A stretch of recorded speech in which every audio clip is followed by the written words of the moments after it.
sitting here on Capitol Hill. Well, it's a long journey to the capital city. It's a long way. Junction, what's your function? Hooking up words and phrases and clauses. Conjunction, junction, how's that function? I got 3 favorite cars that get most of my job done. Conjunction, junction, what's their function? I got and, but, and, or. They'll get you pretty far. That's right. That's the music from Schoolhouse Rock. And right now I'm picturing a big bowl of King Vitamin sitting in front of my television with the rabbit ears on Saturday morning. Sherry Preston, ABC News. So many of us of this era grew up with Schoolhouse Rock. Absolutely. I mean, this is our no apologies tour for loving Schoolhouse Rock. Right. You got it. So the man behind Schoolhouse Rock passed away.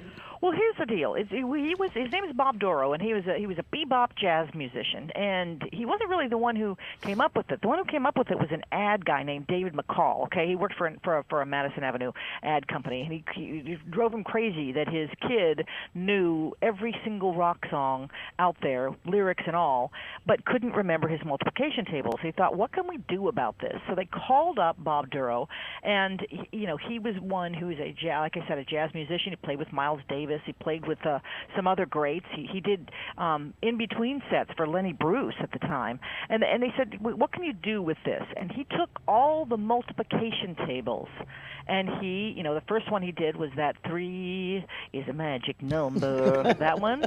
And that was the first one, but he did all the multiplication tables. And then they brought in some new musicians after that to do like conjunction junction. And do you remember the lolly, lolly, lolly, get your adverbs here? Yeah. That was a good one too. Yeah. That was a great one.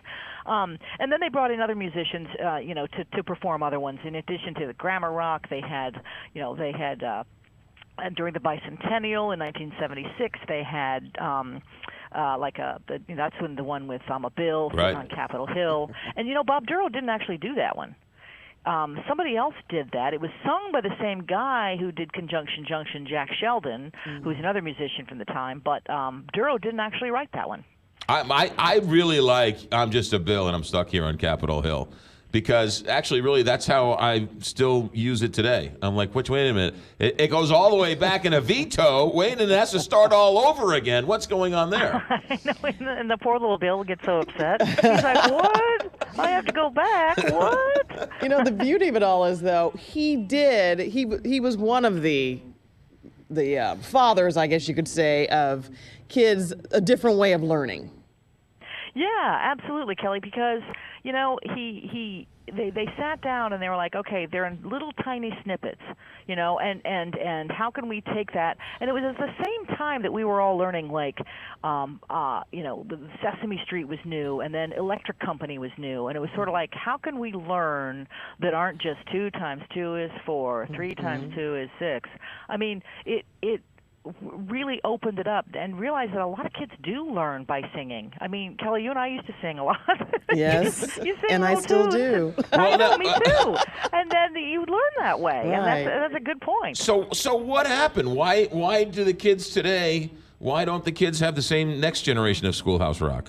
Well, they've got it. They've got different things. They don't really have the Saturday mornings like they used to when we were kids. Those are all taken up with different kinds of shows. But they learn other things on YouTube. They've got Disney Channel. They've got Nickelodeon and They different still have Sesame different Street. things. Yeah. You know what? In 20 years from now, they're going to be talking about remember SpongeBob? Right. I just want to. Oh, I ripped my pants. It was that one. Oh yeah. I just want it on the record that your flute lessons are very important. As now a ABC News correspondent, you're able to sing a Schoolhouse Rock, and 3 is a magic number with us. That's exactly right. Right? You got it. It was a flute, right? It was a flute you were playing? Was it a flute? It was the saxophone. I can play the flute, but it was the saxophone. And I played the flute. You played the flute. She played Kelly the was the saxophone. flute. That's right. Kelly was the Quincy The High flautist. flautist. The flautist. Yes. All right. Sherry Preston, ABC News correspondent. Thanks for walking us down memory lane. Bye, guys. All right. Lonnie, got some adverbs here. Come on down to Lolly's, get the adverbs here. You're going to need if you write or read or even think about it. Lolly, lolly, lolly, get your adverbs here. Got a lot of lolly jolly adverbs here. Anything you need. Interjections. Hey! Excitement. Yeah! Ouch! They're generally set apart from a sentence by an exclamation point or by a comma when the feeling's not as strong. Keep this one going. Though Geraldine played hard to get, Geraldo knew he'd woo her. Yes, he showed his affection despite her objections, and Geraldine hollered some interjections. Well, you've got some nerve. Oh, I've never been so insulted in all my life. Hey, you're kind of cute.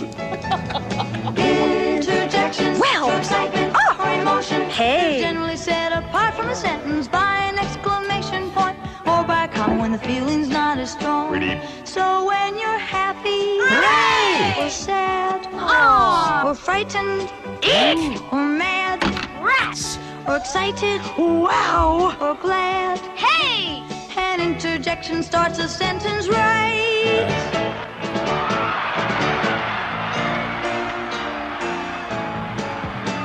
Your game was tied at All right, 7. we got to move on.